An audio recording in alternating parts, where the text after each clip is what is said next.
So, ladies and gentlemen, I want to a little bit highlights about what opening government said and what the opening opposition said first.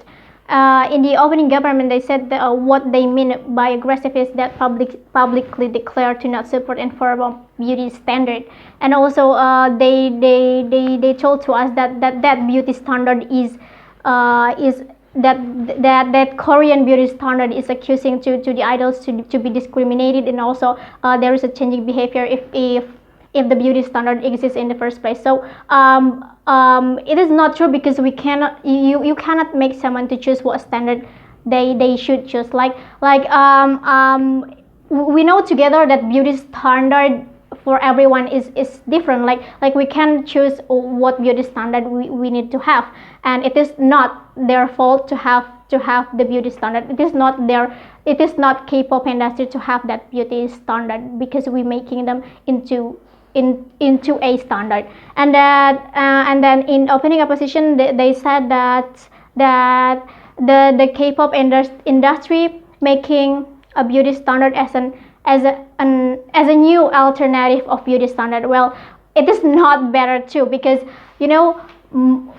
the more beauty standard exists, the more people will get confused. The more people will not know what they really are. Like they follow many of beauty standards that they see, many of kind of things, of qualifications of the idols of the idols that they like it will make them more more to be more confused to choose what they really are, to be who they really are. Like they said, there are also Western standard, there are also Asian standard, or anything else.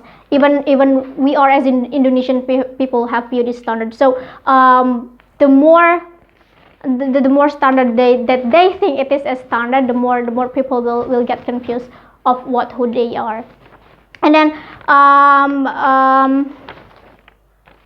we are here proposing a new what is it, a new thing that it is not on beauty standard, because we can't deny that beauty standard has already existed and we can't change that. So we more like to look deeper into how K-pop industry treats their idol. Like we know together that many idol push to be what we want as a followers, what we want as a watchers of the cinemas.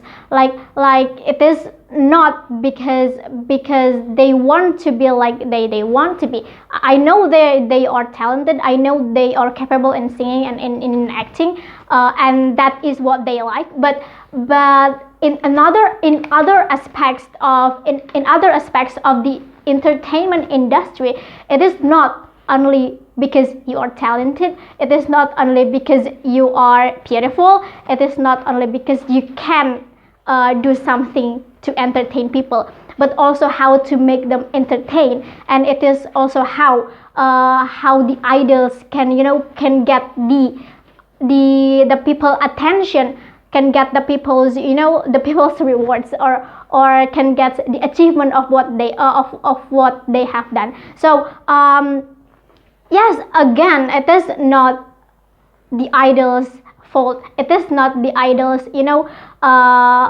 We can't blame the idol to become like what we want, because it is not their duty to make us thinking that it is a standard, that it is a qualification, because they do so because they did so because of the agency told they to do so. And it is not only about the beauty standard, like I said before.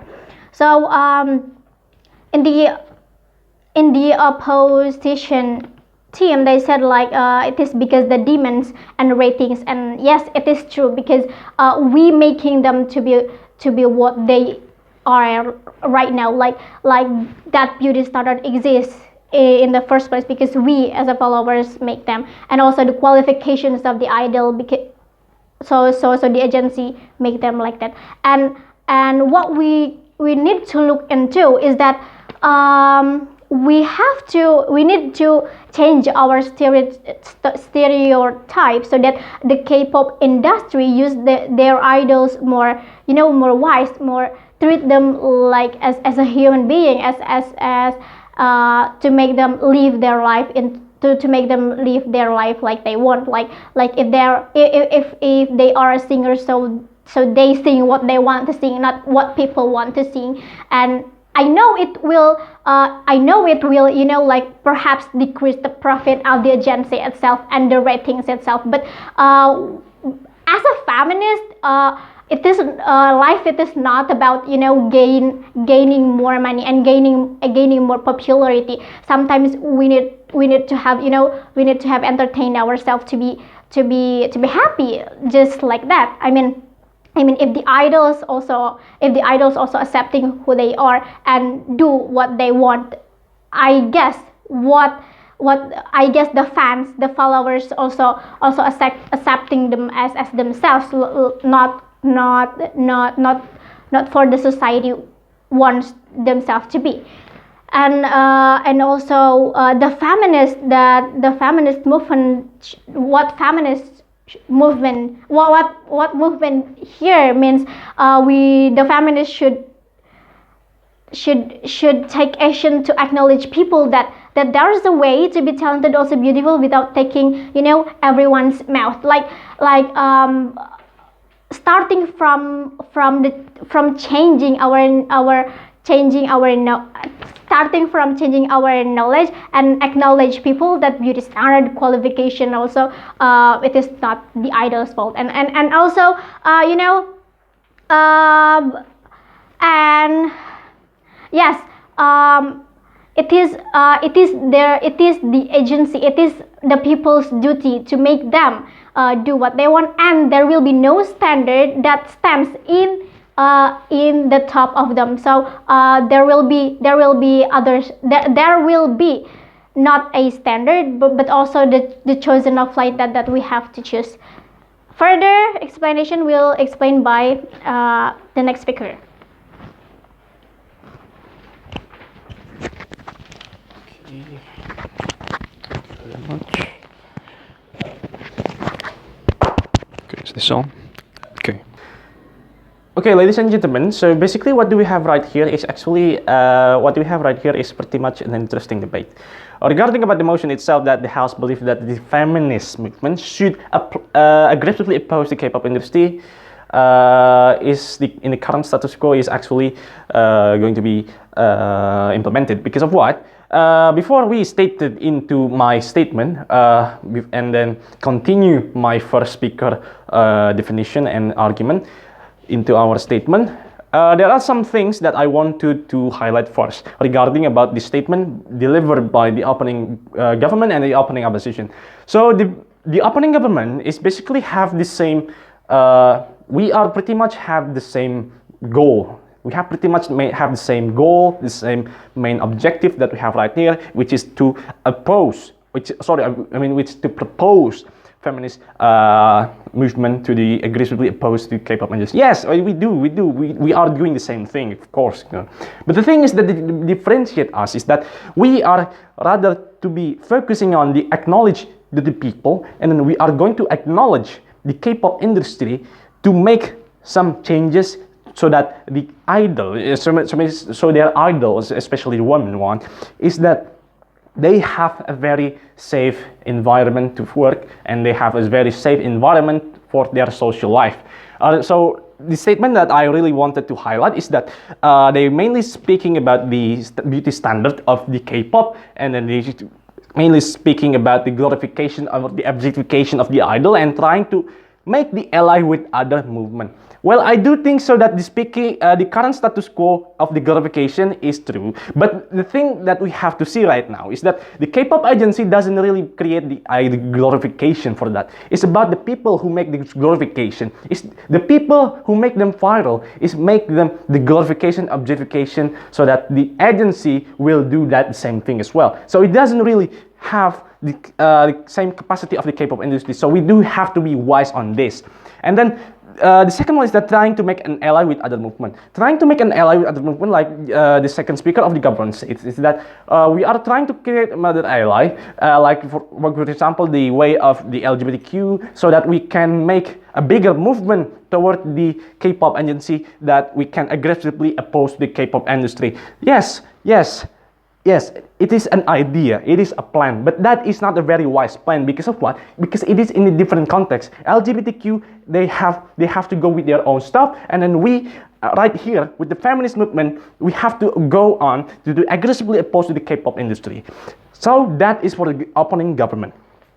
For the opening opposition, they mainly said about the beauty standard is actually more diverse and much more internalized, and they're also saying that the feminist movement will create some bad influence. The first one, why is it we can't, the first one, which is this speaking about the beauty standard. Yes, we can't deny that the beauty standard is much more internalized, which much more diverse in this day. Well, we can deny about that. That is a good point. So we are not going to talk about that, but that is a good point, okay?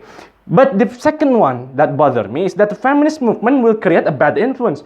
Why are you thinking? Why have you think that far? Because you see, the first thing that this feminist movement created is that we are going to make a good influence toward the people and toward the idol and toward the K-pop agencies. It's not going about being a bad influence. It's going to be good, giving a good influence. Okay, so ladies and gentlemen, welcome to my statement. My statement is regarding about the acknowledging the people and then acknowledging the K-pop agency, that they need to know how to treat their idol. So the first one is regarding with the K-pop agencies as well. The K-pop agency must loosen some rule that oppress the idol. Some agencies, like the big agency like the JYP, SM, and YG, have a very strict rule regarding about their social life. Like their idol cannot have a boyfriend, they cannot have the relationship between a girl and a boy, and then it is very oppressing.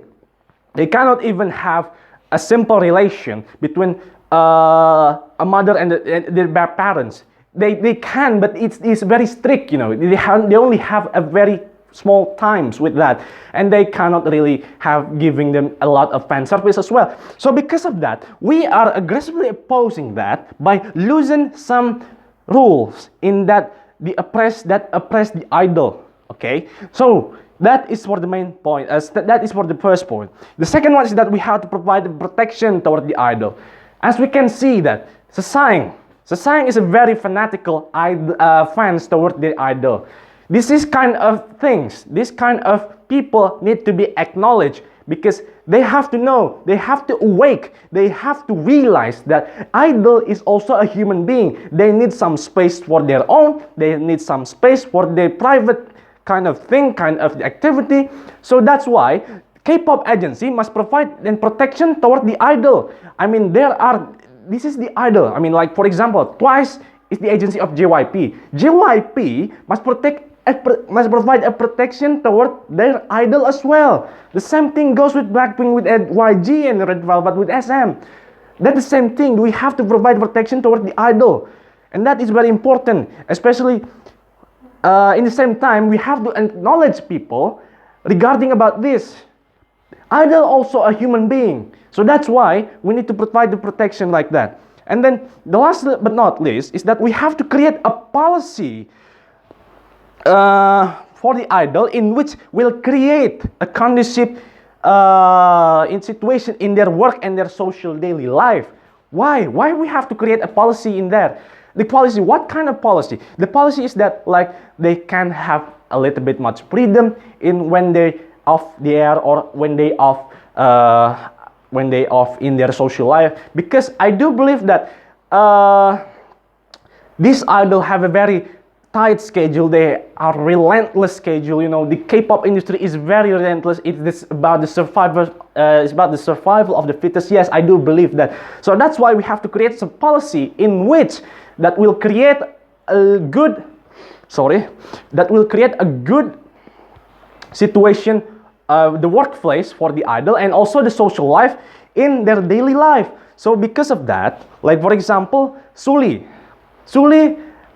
is a very talented girl. He's a very determined idol, And because of the agencies doesn't really care about that, and people didn't really care about that. They always criticize, they'll always, don't care about that kind of thing. And in the end of the day, Suli, end his life. And that is a very bad thing. So that's why K-pop agency need to make a policy regarding about that. So because of that, we are coming from the closing government are proud to agree with this motion that we have right here. So because of that, I say thank you very much.